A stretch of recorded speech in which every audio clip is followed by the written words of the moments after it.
This mod is awesome.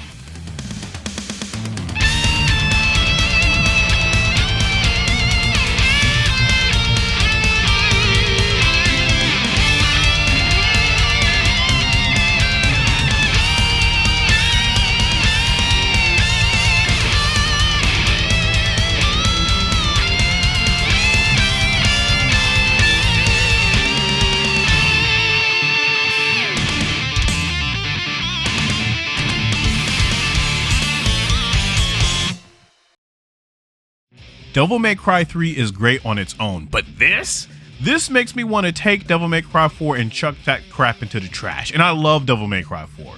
This is quite honestly shaping up to be one of my favorite overhaul mods I have ever played.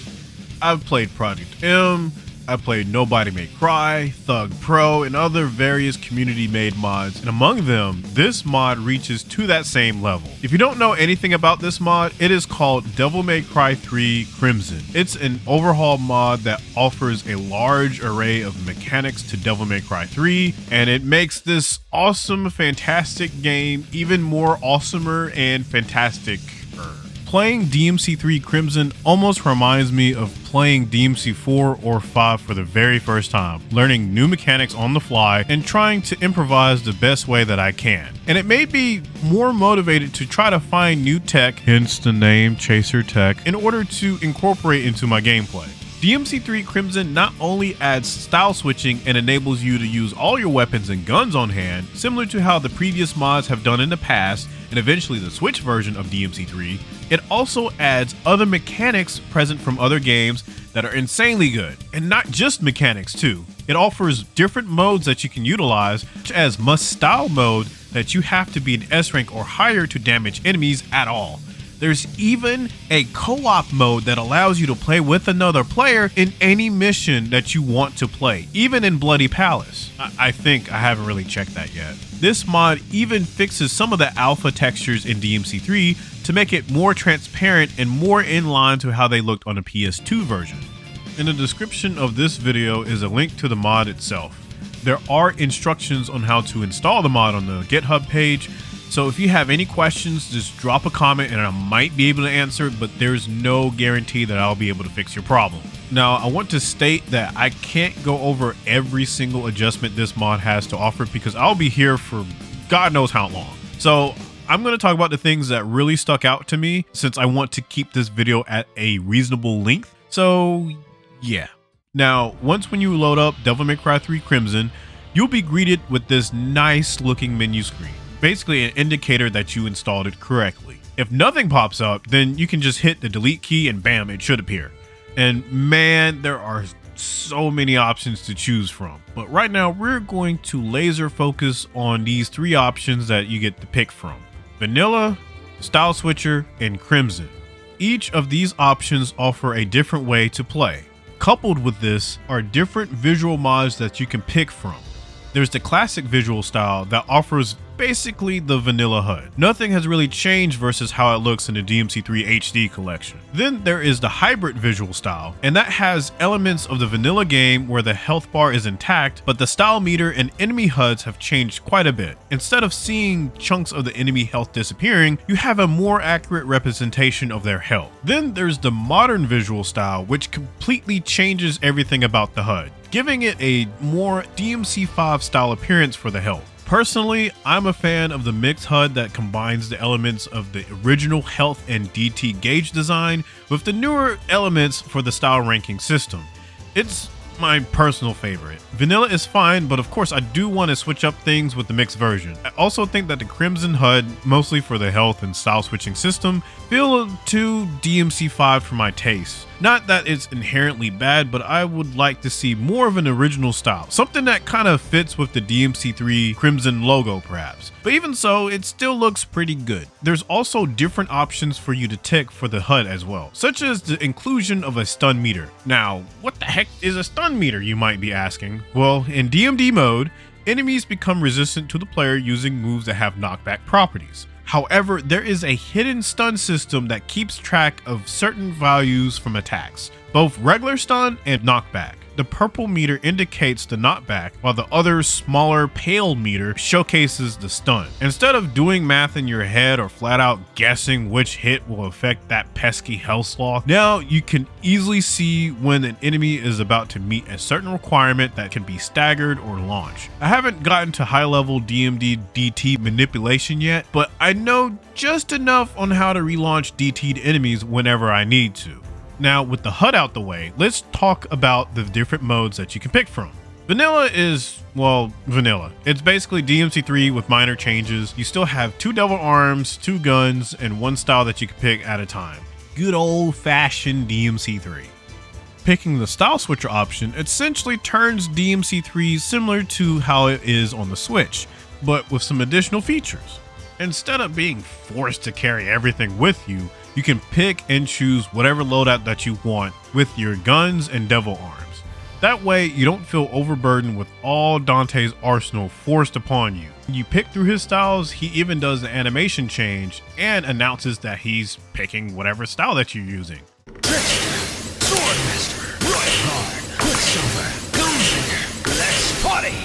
Kinda nice to have if you're used to having sound cues for whatever style that you're on. The styles that Dante has are mapped just like how they would be on the Switch version or Devil May Cry 4 or 5. But for both Doppelganger and Quicksilver, you need to double tap left or right. This way, you don't accidentally go into that style like you would for Darkslayer and Devil May Cry 4. It took some time for me to get used to this, but once muscle memory started to take over, I could switch between the styles with relative ease. But I will point out, there are some things that the Switch version did to style switching that I did not like compared to just switching normally compared to DMC 4 or 5. Now, when they added freestyle mode in Devil May Cry 3, they of course allowed you to switch through your styles. However, when you switch through your styles in a certain particular way, such as during different actions, you could not do anything. There was this weird, awkward pause within your gameplay that did not exist in the later games. In DMC3 Crimson, as well as the previous Devil May Cry 3 mods that were out there, they fixed this issue by allowing you to have the same versatility as the later games, so you won't be fidgeting around to figure out what works or not. Simple things like using Prop Shredder and then switching to Trickster to use Air Trick, or the act of using Skystar into Aerial Rave, they work a lot easier compared to the Switch version. I guess this is what they were referring to as improved cancels in the description of this mode, from what I can tell anyway. As for your weapon loadout, you can pick whatever weapons that you want in whatever order that you want. Way more manageable than the DMC3 port, where it just throws everything at you with the weapon wheel and says, here you go, sink or swim. Some of you may have drowned, but others more or less just rode the wave and just dealt with it. Devil May Cry 3 Crimson not only has the ability for you to use whatever that you want in whatever order that you want, it also includes the weapon wheel system so that you can use it to your advantage if you want to. I'm not 100% used to using the weapon wheel system because I've had problems with it before in the past, but I think with enough time and practice I can manage. And the way that it works is that you hold down the gun button or the weapon switch button and then use the analog stick to pick whatever weapon that you want, which overrides the camera function. And like I said before, there's a lot. There's so much in this mod that makes this game so good. Like, there's a lot of under the hood adjustments that you might not even catch. Like, okay, there's a faster turn rate that the game provides for your character. It also disables height restriction, so you can perform low to the ground actions even lower. And then there's things that you might notice, like there's infinite rainstorm that continues to last in the air as long as you hold down the style button, just like the other games. It also gives you air hike as a core ability rather than keeping it tied to your weapons, and that's awesome. And it even adds bufferless reversals that allow you to redirect lock-on moves much easier than before. So instead of buffering a move before you do it, now you can just input the lock-on move, change the direction where you want to go, and you just go. And man, that's just style switching. I didn't even get to Crimson yet. It offers not only style switching, custom weapon loadouts, reversals, but it also brings back inertia. Now, I've mentioned how inertia works before across several videos that I've made on this channel, but to explain yet again, inertia is a mechanic that allows the player to manipulate the momentum that they generate from certain actions. When jumping regularly and using an aerial attack, you will attack at a standstill. But apply motion to your jump by moving forwards or backwards. That momentum from the jump will be applied to your aerial wave or whatever attack that you're doing, depending on the property of that attack. What makes this mechanic extremely just so amazing is that you can jump cancel out of certain actions, giving you more control of your aerial movement, which also enables Dante to have access to an advanced mechanic called guard flying. This entire mechanic was added in DMC3 Crimson, allowing Dante and to some extent Vergil have their moves become affected by this momentum. This ultimately opens up aerial combat to a wide degree, allowing you to have extreme control and precision of your aerial mobility. Having this layer of control over your aerial attacks bring out so much more depth in their uses. Attacks in Devil May Cry has this broad sense of mobility where some attacks shift the player a small amount and others completely changed your trajectory. Adding this additional layer with inertia to your aerial attacks brings out so much more depth into them, and it feels great to pull off effectively. So seeing DMC3 integrated with this is awesome.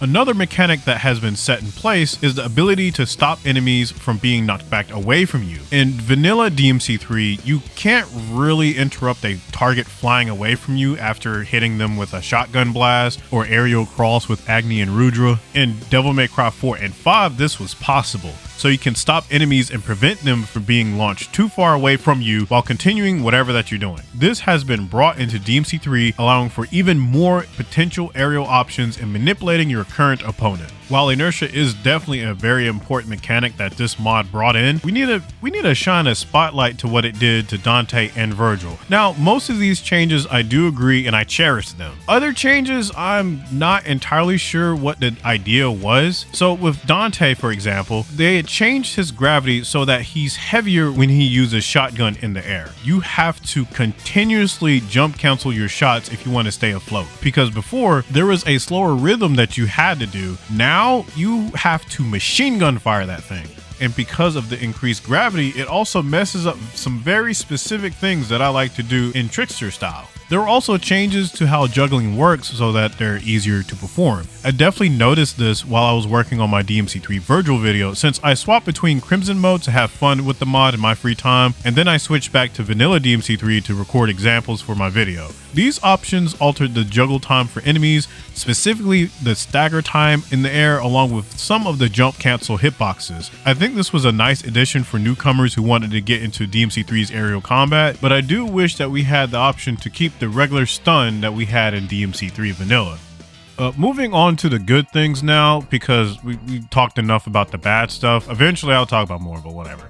But good things. All right. So basically for Dante and Vergil, right? There's a lot that have been added and adjusted to their kit. If you check out the custom menu, there's things like sprint that can make you run faster in non-combat sections. And there's aerial taunt, which can allow you to launch enemies in the air. And one of the neat things that I really appreciated was that there is these pause combos that you can do, right? And they receive a shimmer of light whenever you reached a certain point of the pause combo. So it shows you that you paused long enough so you can transition to the next combo, which was a feature that was present in DMC Devil May Cry, and I really liked it. Now, when we look at Dante's section inside of this menu, each style added an extra level for you to purchase, and each weapon and gun received some changes. Trickster received an air trick down, which is the same input as DMC5's air trick down, which I had to turn off because every time I try to lock on to an enemy that I jumped away from, I would just air trick down. So eventually it just got really frustrating to do because for some odd reason, it was reading the away input right after I pressed towards the enemy to air trick to, which made it frustrating, but I just got rid of it. Gunslinger now gives the ability to do backslide with Coyote A, and because of how reversals work in this game, you can pretty much perform it just like how you would in Devil May Cry 5. Sorta, but it's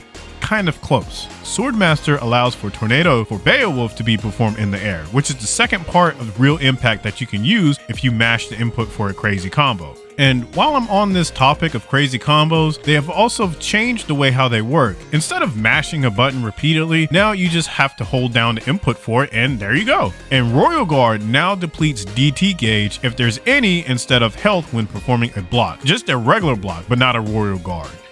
Not much has been really added for each individual style, but I am assuming this might be changed in the future, but I'm not entirely sure, so don't quote me on this. Outside of the style system, there were some other changes like how Rebellion now has drive so that you input the attack with a back forward melee input. When fully upgraded, you can perform a drive attack that's akin to Devil May Cry 4 Dante, which can launch enemies. Rebellion also has access to Aerial Stinger, although it's a gimped version of it that's reminiscent of DMC4 Vergil. Still useful though. Cerberus has Air Revolver, love this move. Beowulf has Rising Uppercut, also love this move. And Agni and Rudra allow you to use either the beginning portion of Skydance or the second portion of it, giving you a very immediate access to the latter move by pressing towards the enemy and then the style button, while also allowing you to use the starting attack as much as you want without jump cancel. Both of these additions are just fantastic. There's also the area launcher that Agni and Rudra can do. Nearly forgot about that. Nevin changes, however, are a little bit more subtle. There aren't any additional moves that you can use in the air, but Nevin received bonuses from inertia. Air Raid now lets Dante practically glide in the air, which can transfer inertia. One of my favorite things to do with Air Raid now is just hop between enemies back and forth. It's really fun. There's also Vortex in DT mode, which can now be executed without going into flight at all, giving you an immediate access move. This is nice because setting up for it takes some time to do, but now you can just pop DT and immediately execute the attack lickety split. It's performed by holding down the lock on button and then pressing the melee button while holding towards the enemy. And I think that's it for his weapons, at least for the most part. Now let's move on to his guns, because they have received some bonuses. All of the charge inputs can be done out of Gunslinger, almost similar to how Air Hike is a universal move rather than being locked to a specific weapon. So Ebony and Ivory, his shotgun, and Artemis can be used freely. There are some aspects to these charge abilities that also have been changed. The shotgun has this option to pop up enemies just like how this weapon used to do in Devil May Cry 1. I like this addition honestly because it gives this weapon more value and use. Plus, I love how this gun works in vanilla DMC3, so seeing it gain even more functionality is always a plus to me. As for Artemis, the gun charge is shorter, but the weapon does a lot less damage to prevent the player from decimating every enemy and boss in this game. Also, the inputs have been switched. Multi-target lock-on is now the style button, and single target lock-on is just a regular gun button, which is very nice. I really appreciate this change, because I remember my days playing DMC3 Vanilla and I tried using Artemis only to find out that single target lock-on is the style button. So I'm glad that this change was made. As for Spiral and Kalina Ann, they've received no changes with the exception of Kalina Ann's grappling hook, at least from the answer that I got from Birth Rage, but maybe more things are planned in the future, but we will see when we get there. I think that wraps up about Dante, so I'm gonna get into Vergil finally. It's funny too, because I talked about this guy in my previous video, and here we are again talking about him yet again. This time, we're gonna talk about what Crimson added to this guy, and man, does it add quite a bit. Vergil's kit has always been kind of microscopic in this game, and Crimson does its best to include moves not only present in DMC4 and 5 like Ascending Upper Slash like DMC4, but it includes other moves like Aerial Stinger, Aerial Lunar Phase, and Aerial Judgment Cut. It even includes brand new abilities like Aerial Rising Sun. When you use Aerial Stinger in the air, there's this immediate drop off that happens, and that's due to the move being basically a grounded Stinger animation, so you can act out of this move pretty quickly since it has very little recovery frames. I tend to use this move like I use Calibur in a sense because I can do this with it.